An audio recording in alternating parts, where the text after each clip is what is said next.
She asked for water. The flight attendant said no, that's for first class only. Then she slapped the cup from her hand and muttered, "You people don't belong here." But the woman she disrespected wasn't just a passenger. She was the owner of the jet, and she was about to flip the sky upside down. Dr. Elise Monroe didn't wear wealth. No designer bag, no bodyguard, no flash. Just a navy blue blouse, a leather-bound book, and a one-way ticket to silence. She boarded her private Gulfstream G700 alone. No entourage, no press. Just clouds above, leather below, and a flight crew that didn't recognize the most powerful person on board. The flight attendant, a white woman in her early 40s, eyed Elise like she didn't belong. Something about the quiet black woman in seat 4A triggered a switch in her. She didn't ask questions. She made assumptions. And assumptions, unchecked, always turn dangerous. Halfway through the flight, Elise leaned forward and politely asked, "May I have a glass of water?"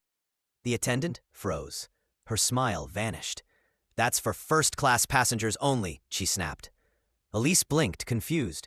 "I am a passenger on this plane." The woman scoffed. "This is a private charter. Unless you're crew or someone's guest, you need to stay seated and be quiet." Then came the moment that turned discomfort into violence. The attendant returned with a plastic cup, then slapped it out of Elise's hand. Water splashed across her lap. "I said no," the woman barked, then muttered under her breath, "You people always pushing where you don't belong." The entire cabin fell silent.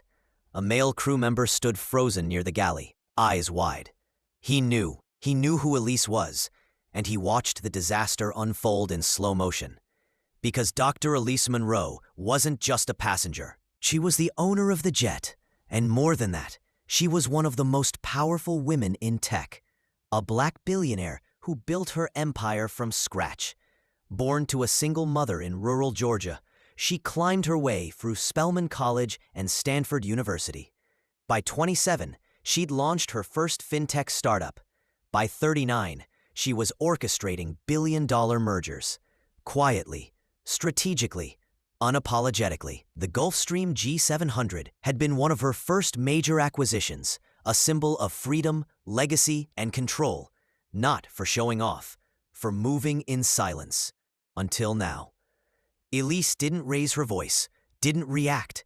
She simply stood, water soaking through her silk trousers, and walked to the front of the cabin. The captain had just emerged from the cockpit. "Excuse me," she said calmly. "I need to speak to the crew."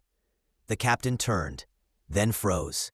Recognition hit like a brick wall. He'd flown her before, knew her name, knew her power. "Yes, Dr. Monroe," he said instantly. "Gathering them now." The crew assembled.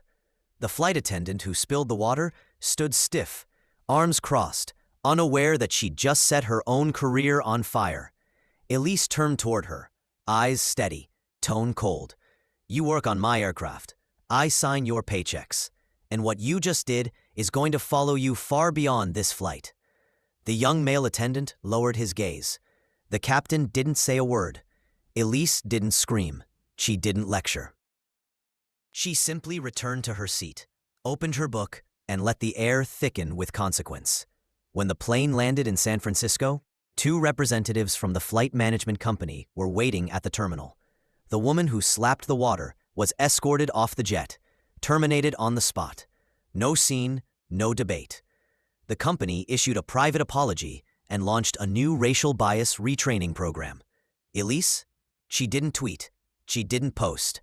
She didn't need to. Because real power doesn't beg to be seen. And yet the story traveled. The young male flight attendant wrote anonymously weeks later. "It was the first time I saw someone confront racism not with rage or retreat, but with quiet thunder. It changed how I see everything." The story became a whisper in boardrooms, a lesson in high-net-worth etiquette seminars, a case study in silent power. No headlines, no interviews. Just a new rule passed between lips at 41,000 feet. Never assume the woman in 4A doesn't own the sky. Because she just might. If this story shook you, like, comment, and share it with someone who still judges by appearance. Subscribe for more real stories where power doesn't shout, it redefines the rules.